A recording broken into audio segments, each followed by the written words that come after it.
Welcome to Penalty Box Radio Live on 102.5 The Game. I'm your host, Sean Smith, joined, as always, by Ann Kimmel, also of Penalty Box Radio. I want to get it out there early. This is April Fool's Day. Ugh, the worst. Now, look, I know there's a lot of shenanigans out there when it comes to April Fool's Day. We will do none of that. We are shenanigan-free. We don't have time for shenanigans. And also, you know, the tagline here is this is honest hockey talk and opinions, and we don't want to misrepresent our show, so we're not going to do any April foolery. No tomfoolery. Well, we definitely don't want tomfoolery. No. Tom's not even here to defend himself. So, look, what I do want to say before we get to the best part of the show, which is where we make nice with Ann, we're going to start things a little bit differently. Normally, we start off with our hockey happies and crappies, and we usually do that in a Predators-focused manner. We have some things around the league we want to talk about first, and then we'll get into the Preds, basically for the rest of the show. So no fear. We're just going to start things off a little differently. And we also, and before we make nice, we do want to give a shout out to the crew in the studio next door. They're fun. They're having a good time broadcasting the Sounds game over on 94.9 The Fan. So if I don't know what the score is, but it sounds amazing. If you hear any hooting and hollering, that's probably coming from my side of the studio because we share a very thin wall. Yeah. And they're having a good time. And look, I'm not upset about it at all. I like that energy. I like the excitement. So, okay, Ann. Yes. It's time to make nice. Ann, oh, thank goodness. How you doing? I'm doing well. I'm trying to think if there's anything new and exciting this PBR week in my life. I got nothing. Nothing. Oh, I do have a kid coming home from college for Easter, so that's exciting. That is exciting. It's exciting. That's about the best I got. I'm not in that world yet. I got to tell you, it's amazing. But it's not too far away. It's not too shabby. Also, I don't know if they're going to be leaving the house or not. They may just stick around, which is fine. And we're going to talk about stuff in the league for our happies and crappies. And I'll go ahead and tell you, I'm not going to make – this is, again, honest hockey talk. If we were going to do happies, there's not a lot of happies from the past PBR week. We zoomed out. So we zoomed out to the full league. I think the way we've been doing it is we've been having happies on the bookends here with the crappies in the middle with Ann starting. You want to keep that format, Ann? I think that's great. All right, so we're going to start with Ann's Hockey Happy. Oh, my Hockey Happy. And actually zoom in for a minute. Okay. If you were just listening to the Predators official podcast on 102.5 before us, they mentioned this. But friends, this is the great joy of my heart as a girl who grew up in Western Pennsylvania, surrounded by pickup trucks with bumper stickers that said, if God isn't a Penn State fan, why did he make the sky blue and white? Aiden Fink has signed an ATO with the Milwaukee Admirals. That's an amateur tryout with the Milwaukee Admirals. He was in Milwaukee practicing with the Ads today. This is a player I have just been really excited about. Obviously, the Penn State, Pennsylvania connection helps. Seventh round pick. He was David Poyle's last pick in the draft. Had a phenomenal freshman season at Penn State, point per game pace. Yeah. Came back his sophomore year. You're like, here's the sophomore slump. Was he a Hobie Baker finalist? He was. His freshman year? Yeah, that I think. I think his sophomore year. He was. Maybe it was freshman, but he was. He was. I'm not sure.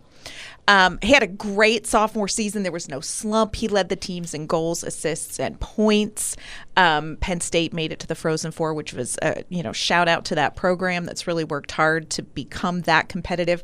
This past season was his junior season. He dealt with an injury, so he only played 30 games. But in 30 games, he still came in third when it comes to points. He also had a line mate, some guy named Gavin McKenna. And I think Aiden Fink made Gavin McKenna look better. But this is one of those players that I've loved watching. I think he just is very smart. I think he's very crafty. And I'm just very excited to see what happens next in his development. Now, will he play in Milwaukee on Friday? For Milwaukee, they're in Cleveland playing the Cleveland Monsters. If he does.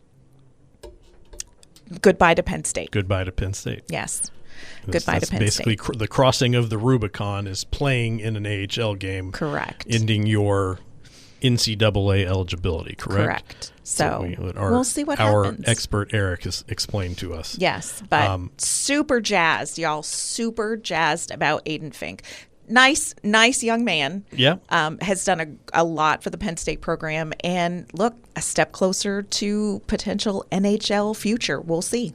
And I'll say, too, I think it's interesting, and I don't want to go on and on about this because we have other things to cover. But that wasn't – it was David Poyle's last pick. Yeah. It was kind of a let's trade, let's get another pick, let's let David – and if I understand – correctly, and if not, I'm wrong and I'm sorry, but I feel like this is the narrative that's out there, is that this wasn't some move made specifically to pick Aiden Fink as much as it was correct. Let's let David Poyle have one last pick. Yes. And he picked the best available player remaining. Yes, and Aiden Fink was an English class. And he was an English class when it happened. Yep. And he gets drafted, and then you turn around and, whoa, this guy's – he's something. He's setting the world on fire. He's just something. So we'll see how his progression goes. But very excited about that news. So that was my this PBR week's happy.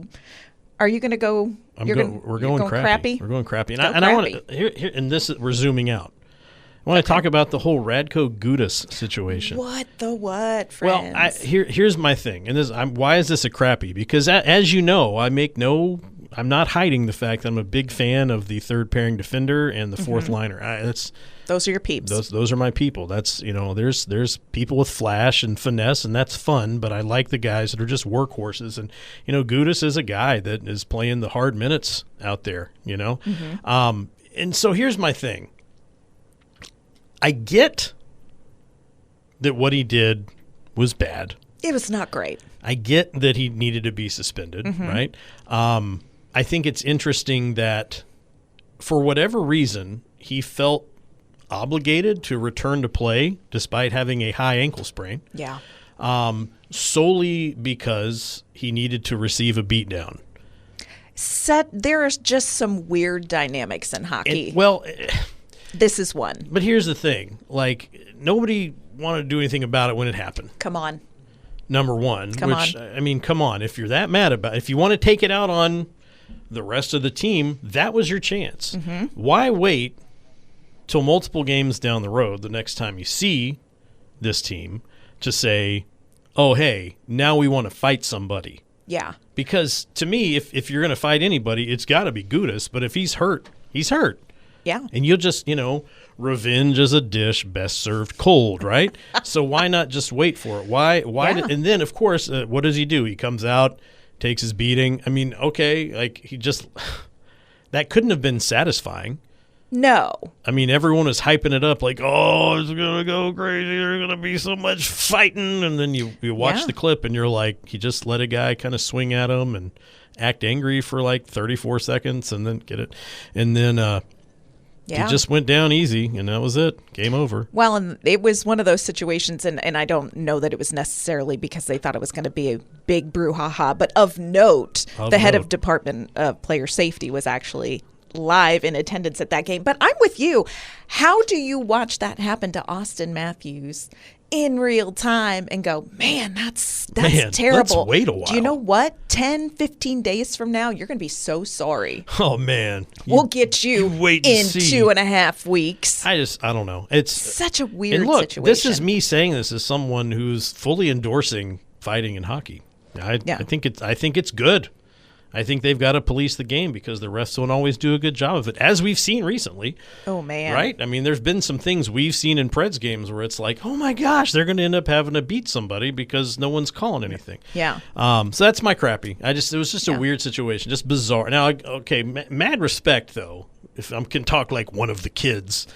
Mad respect for Gudas for just saying, I'll come out and take my beating. I just don't think he needed to. I think they could have waited. There's just such an odd code. It's weird. It's just one of those weird nuances of hockey culture that I'm like, we could all just sit down and talk this through. I don't know. I think and I get there's a time. I get the fighting. I get the dynamic of it. I do. But that was just I bizarre think the way to it all played out. LaRue with the slew foot. I can't even with that one. Trennan went after him. Next time they play, he's like, hey, I'll answer the call, and immediately we're fighting Trennan, and it's whatever, and then it's water under the bridge. But, although in that case, I think it was such a narrative for Minnesota that they got distracted by the story and forgot about the game. That's okay. But it's just not going to complain. Weird dynamics. Not going to complain. Weird dynamics. And what's your crappy? All right, my crappy also sort of relates to the Nashville Predators, but friends, we have to talk about watching beatdowns in the NHL and fighting. No. Although we can talk about that again too. Oh, we will. But on Monday night, I sat down to watch the Colorado Avalanche play the Calgary Flames. And I know that you're talking about this is a 70-point team versus the best team in the league. I think they have 1,000 points. Yeah, they've got a gazillion points. 1,000 points. But there's a lot of parity in the league. Every team has talent. On any bad given Sunday, right? Would this game go? Friends, it was a 9-2 loss. The first period, 5 goals. Yeah. 5 goals by the Colorado Avalanche. And I thought to myself, how hideous would a first round matchup be against the Colorado Avalanche, who sit there and say things like, well, our power play isn't humming like it needs to be. You got 2 power play goals on a 5-on-3. Like, you're doing okay. Yeah. Your power play may not be the sum of its parts, but it's not bad. No, you're doing just fine. Yeah, their weaknesses are like a hangnail and like eyelashes that fell out versus teams that are like, no eyes and their legs are broke. Somebody didn't eat their vegetables on the team. And McKinnon's mad. It just watching what Colorado can do is terrifying and should be terrifying to whatever team will circle around ends up in the second wild card spot in the West. Mm-hmm. Interesting. Good place to leave that one. Yeah. Good place to We're leave just that gonna one. let that hang. I'm gonna now look bookend. Let's go with another happy. I love this. See, it's a good little format we've worked out here for ourselves. And look, goalie fights. This was so crazy. I like goalie fights, and I'm going to tell you why. Because there's too much gear on. Like there's just there's no they're not wearing the right gear for a fight, but they're going to do it anyway. Which means you had to skate a long way in skates that are really just made for going back and forth to make that fight happen. And that means you're mad. Yeah. You're mad at the other goalie for going after one of your guys, and you're going to settle the score by having the most adorable and awkward fight you could possibly have. It is so cute. It makes me happy because, I think as much as you see, like, sometimes the fights in the NHL are just like, hey, you want to go? Like, oh, well, okay. Okay. But man, for a goalie to do that, like you have to be committed. You have to be worked up. Oh yeah. You gotta be worked up. Yeah. They are awkward though. The equipment just it's a whole different dynamic. I mean, fighting on ice is a whole different dynamic anyway, the physics of it. But you put that equipment on it's a whole different ball game. But can you imagine UC Saros throwing down? I can see him getting mad enough to make it happen, but I think it would take a lot to get him there. I agree. I think long fuse, but powerful dynamite at the end of that fuse. I agree. I think scrappy. And look at how powerful that guy is. You've got a lot of goalies that are long and lean. Saros is short and stout. Yeah, and I really think underneath that very gentle exterior. Don't go one step too far, friends. Don't do it. So when we come back, we are going to talk about what we're considering a state of emergency for the Nashville Predators. But before we do that, I want to remind you that Tennessee Valley Paving is a third-generation family-owned and operated company serving Middle Tennessee since 1957. They handle everything from driveway and parking lot paving to municipal and commercial projects, and even specialty work like tennis courts and aviation pads. They're bonded, hold an unlimited license, and ready to serve your paving and sealing needs. Call Tennessee Valley Paving today at 615-794-2351. or visit TennesseeValleyPaving.com. Tennessee Valley Paving, serving the region with quality you can count on. It's hard to find a good time to break in on this one. good song. If you are looking for the best spot to catch every game, head over to East Nashville's favorite sports bar, Beyond the Edge. With over 30 TVs and 25 beers on tap, you'll never miss a moment. They've got you covered for lunch, dinner, and late night, serving food all the way until 2 a.m. Plus, enjoy happy hour every weekday from 2 to 6, and don't miss 2-for-1 Sundays. That's Beyond the Edge at 112 South 11th Street in East Nashville. Beyond the Edge, your home for every game. All right, we are back. We are back. We're back, and as we said before the break, we're calling this a Nashville Predators state of emergency. Maybe we're being a bit dramatic. This is a tornado watch, not a warning. A hockey tornado watch, not a warning. Correct. There's no weather actual issue. Well, it was raining a little bit earlier. Did it rain where you live? It did not. It rained on me for a while. Not. Anyway, here's the important thing. We're calling this a state of emergency because we've been talking pretty consistently and been, again, honest hockey talking opinions. We've been really talking about this for most of the season is what is the current state of this team? And we've been very straightforward each week. I've gone on record saying that I don't think this team makes the playoffs. I have not come off of that. Even last week. You stayed right there. And we'll get into this. Okay. We'll get into this a little bit more. But, we talked last week about whether or not this was a playoff team and what would have to happen for this team to be a contender, knowing that the slate of games coming up was against 3 opponents, one of which out of the playoffs, 2 of which in the playoffs. Yeah. And honestly, a good chance for the Predators to see how they stacked up. So, Ann, what did we say needed to happen for this to be a legit, not just to make the playoffs, but to be a legit playoff team, to be a contender? So we talked about this last week on Penalty Box Radio Live. Couple of things that we said, look, we need to see this from the Nashville Predators to be serious about what they can do in a first round, potential first round. First thing, scoring up and down the lineup. Second thing, they've got to have 2 deadly power play units. Don't be scary for a minute when they give you 2. Right. Confidence in playing a full 60-minute consistency is something we're going to circle back and talk about with this team. Can they contain a star player? We're talking about how do they do against a Nathan McKinnon? How do they do against a Kucherov? How do they do against a young but spunky Celebrini? And we also talked about limiting high danger chances. Nashville has still, even in that 5-game win streak, gave up some high danger chances to their opponents and had goaltending to thank for those not converting into goals and eventual losses. This PBR week, the Predators played, as you said, 3 games. Lost 4-2 to New Jersey, 4-1 to Montreal, and a 3-2 loss against the Tampa Bay Lightning. So when you look back at these past 3 games, 3 losses in a row, Shaun, where do you stand on what we're seeing based on what we said we need to see from this team? Let me start by saying this.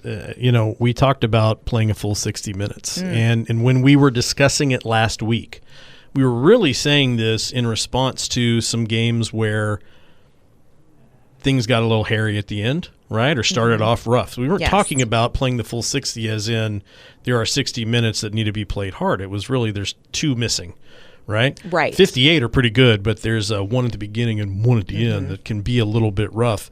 And I'm not seeing an improvement on that. I actually saw that get worse. Yeah, we're down to about 54 minutes. And Montreal, for example, that team or that game seemed like the team could never really get going. Yeah, the Montreal game was one of those games that's so poorly timed because, I was there covering the Montreal game. And as you watched this game unfold, you were like, this is a flush it. Yeah. This is a flush it game. The problem is the Nashville Predators can't flush games. No. Not where they're at in the standings. And so it was a really tough game to watch because in an 82-game season, there just are going to be games, 60 minutes, where you just don't have the speed, you don't have the jump. For whatever reason. Every single team goes through that. Good grief. Colorado is down 3-2 to the Canucks right now after I just raved about them. So it can happen even to Colorado, friends. Right. But again, you can't have, if you're the Nashville Predators, you can't have a flush it game. No. At this point in the season. So that was the consistency. The consistent play. That was a problem. That was a problem for me. I think another thing, and this is really, we were talking about a power play where the first unit was good. Yeah. And now, over the last PBR week, not so good. So not an improvement to the second power play unit, but now you're seeing the first power play unit almost look like they took a step back. Yeah. When the previous PBR week, they had 4 games. They went 4 for 12 on the power play. This PBR week, 0 for 8 in 3 games. And it wasn't just, man, they faced a really good goaltender or a top penalty kill in the league, although I do believe that, Montreal, I think, is the other end of that list. Oops. They didn't look like it. Didn't look like it on Saturday night. But this was a power play top unit. Yeah. Had trouble getting the puck into the zone again. And if they did get it in the zone, they just weren't executing cleanly. And it was a one and done. Yeah. One and done chance. You have a power play.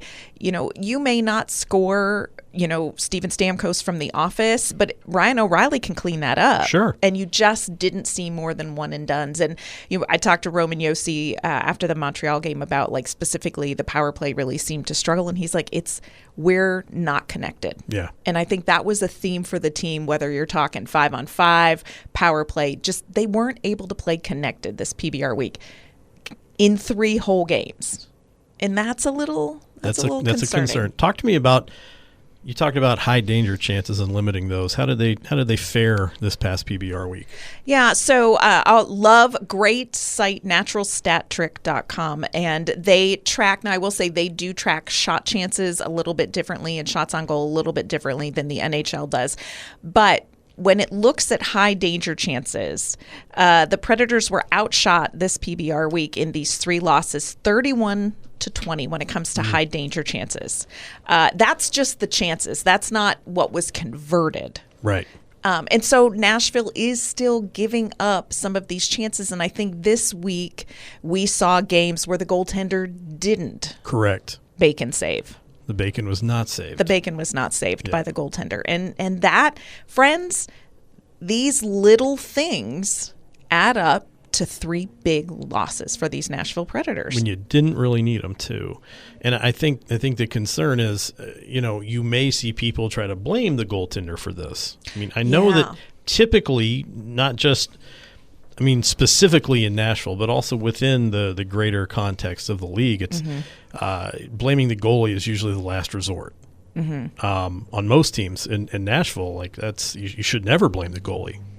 You've had years of just overwhelming goalie love with Pecorine. Right. And sorry, you're not going to blame the goalie. So I think here you're looking at, this is a defensive issue. And, we talked before the trade deadline about some defensive issues existing. And it looks like after the trade deadline, those defensive issues are still there. Your goalie's not always going to be able to save you.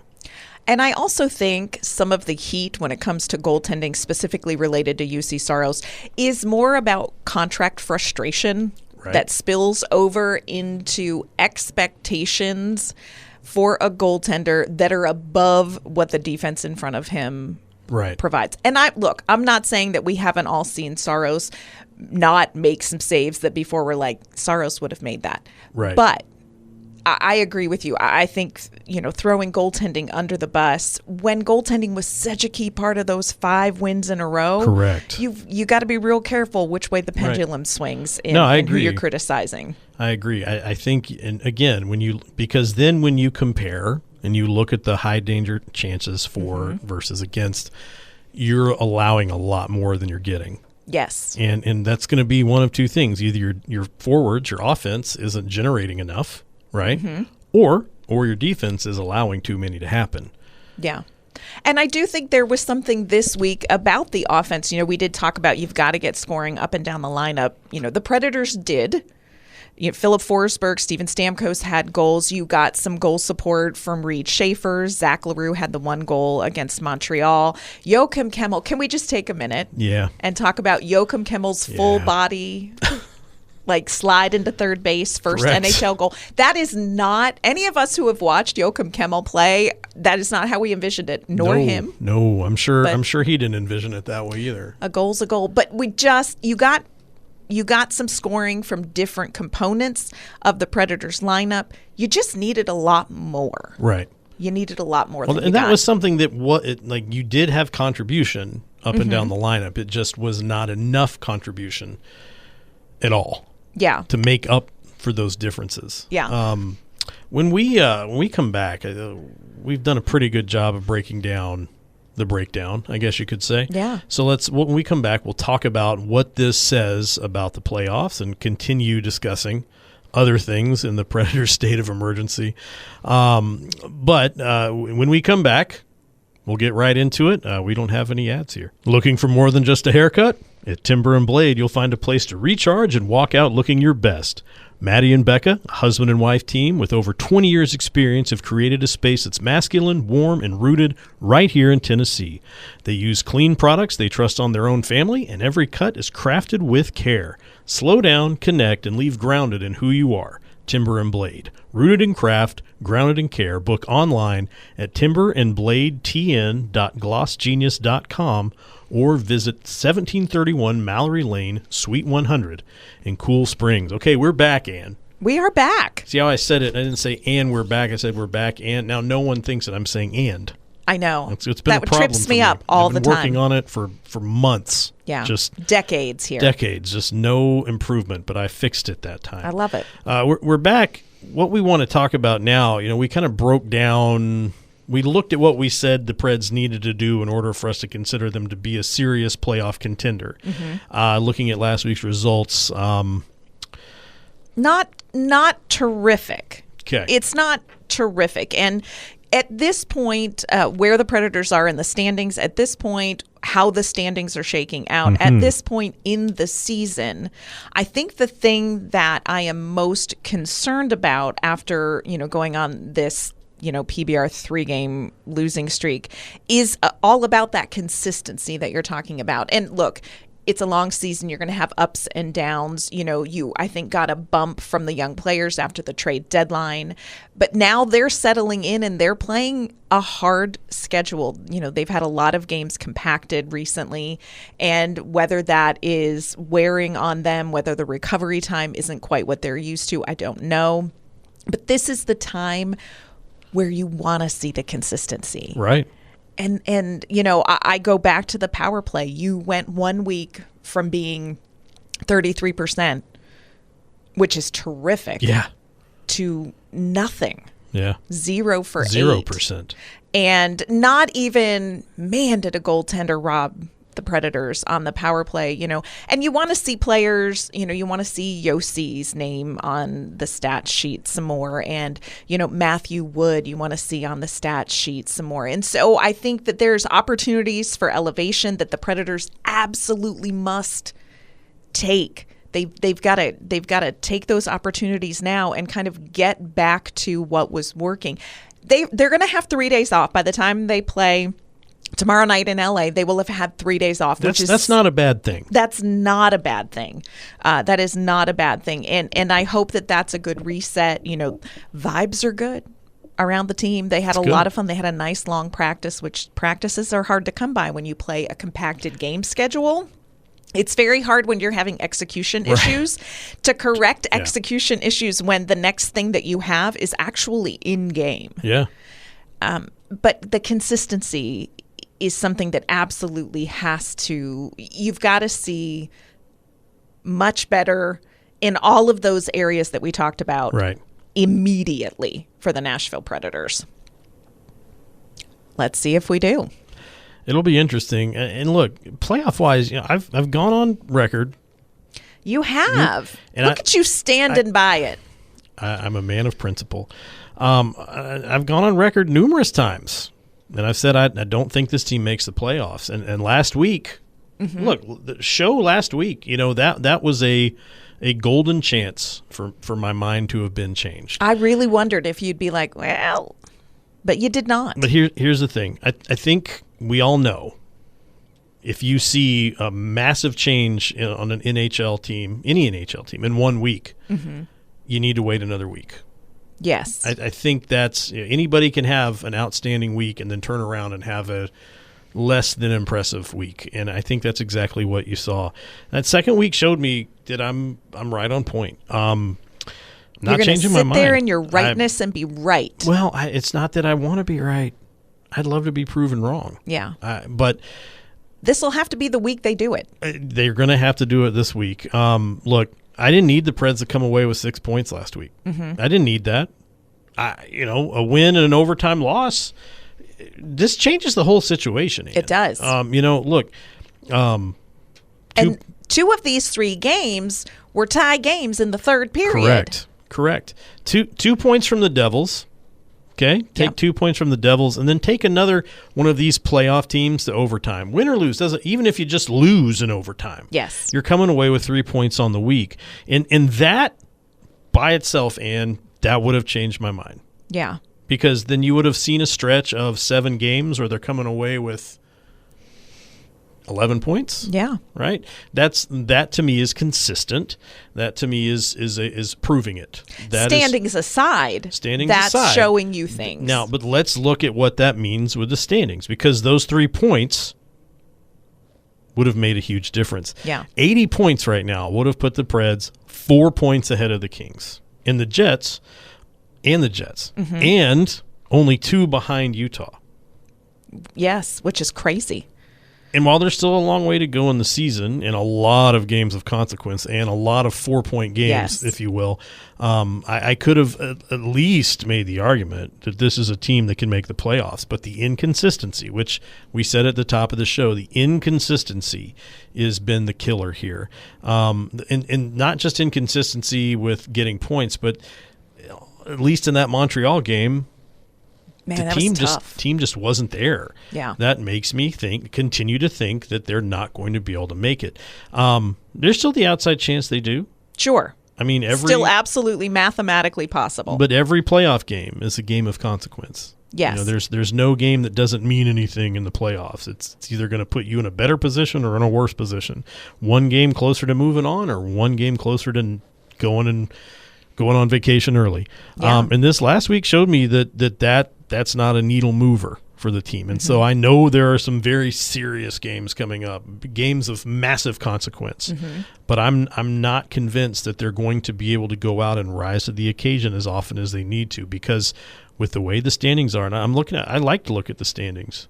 I do, yeah. I'm not a numbers guy, but I understand these numbers. And look at this picture. The Preds are in the final wild card transfer spot with 77 points. And now they've got the Kings and the Jets with 76, the Sharks and the Kraken with 75, and the Blues. The Blues out of nowhere. The Blues. On your left are the St. Louis Blues trying to catch up. What are y'all doing? Only 4 points behind. Yeah.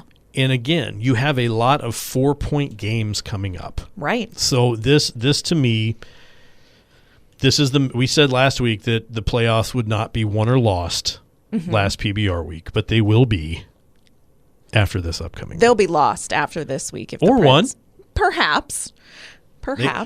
They won't be won, but they'll be definitely be lost. Yeah. If they don't show up this week. Is that fair? So what does Andrew Brunette need to do this week? Let's talk about what has to happen this week to not repeat. Let's talk about it. 0 for 8. I think there are a couple of decisions that I think are going to be interesting when it comes to the lineup to see how they play out. And you and I had talked about this on the break. Practice lines, and I want to shout out Max Hers for this because I wasn't able to make Tuesday's practice, but he tweeted out the practice lines. And just of note, this does not mean this is what we are necessarily going to see against the Kings tomorrow night, but Zach LaRue took reps with O'Reilly and Stamkos, and then Evangelista was with Jost and Holla. Okay. I think this is interesting, and I think one of the things that we do want to see Evangelista on the score sheet. I think he's still doing some good things, but when Evangelista is going, there's a little zhuzh on the ice with Evangelista going. A little swagger.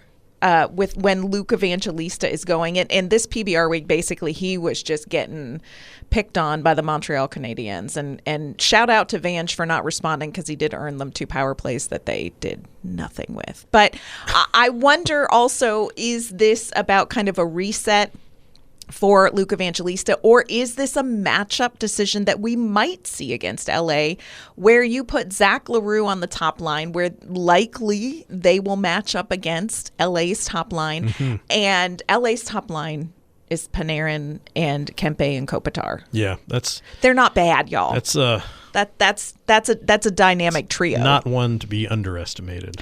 And I think, do you know who I like if I want to pester some star players? Zach LaRue. Yeah.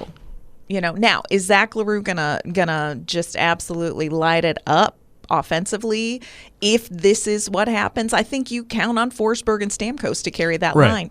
Absolutely. But Zach LaRue will annoy you. He's delightful. He is a delightful human. He really is. On the ice, not as delightful for an opponent. No.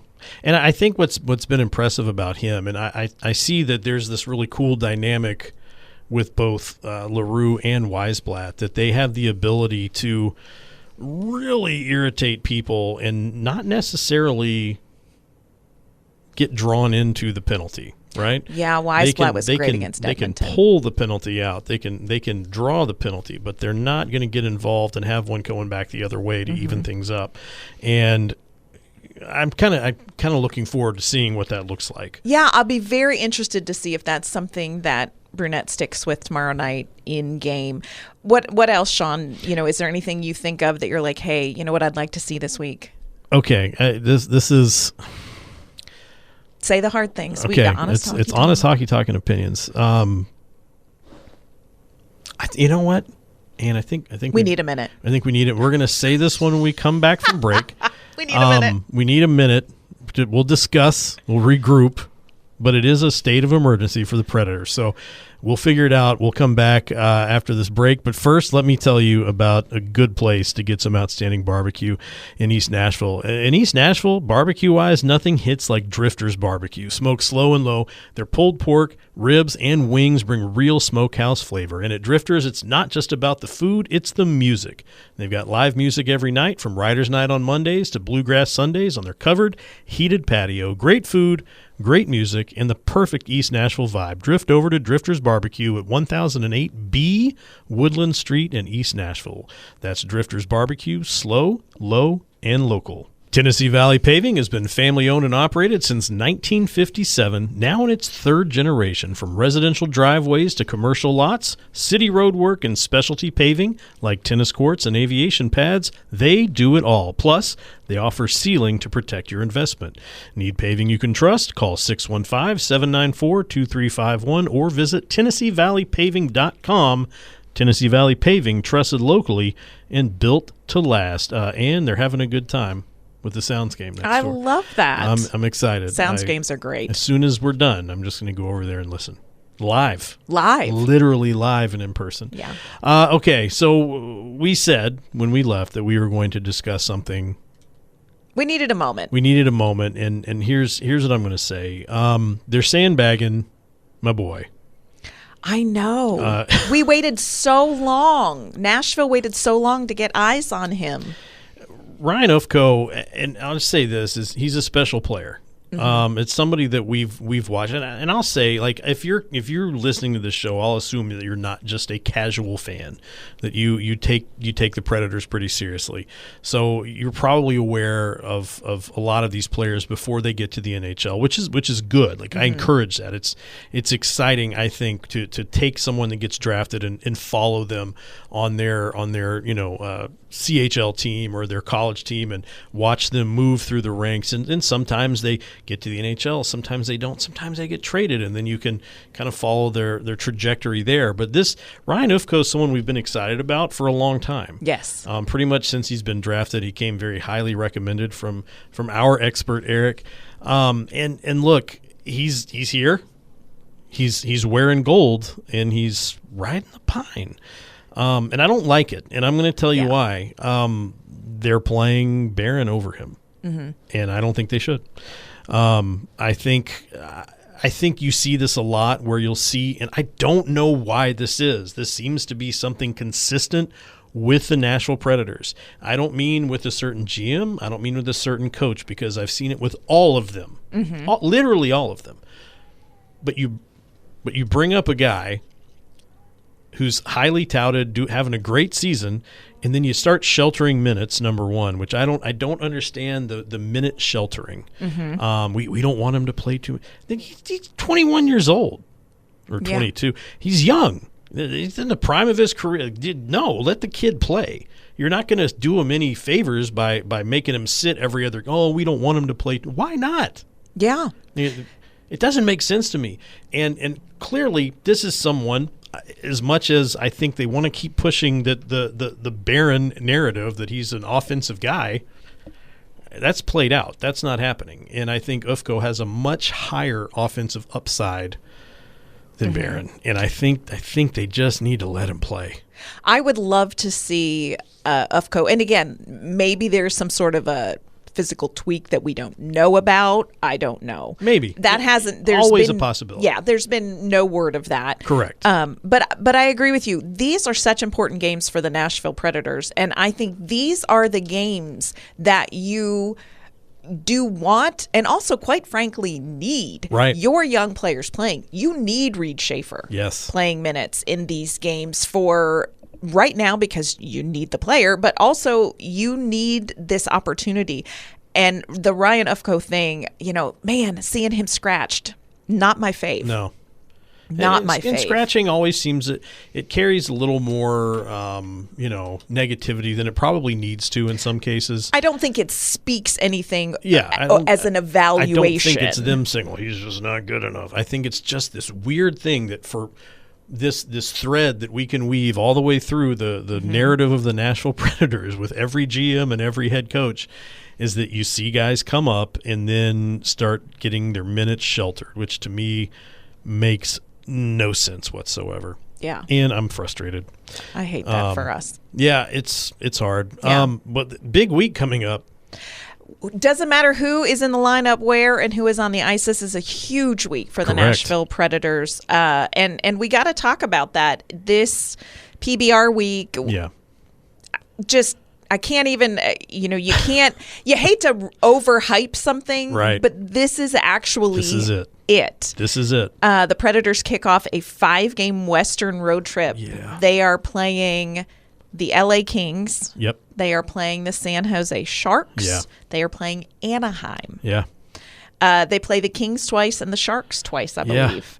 So those are two teams that are desperately wanting to beat the Nashville Predators. Correct. And the Predators are coming in on a 3-game losing streak. So let's look at tomorrow night's game against the LA Kings.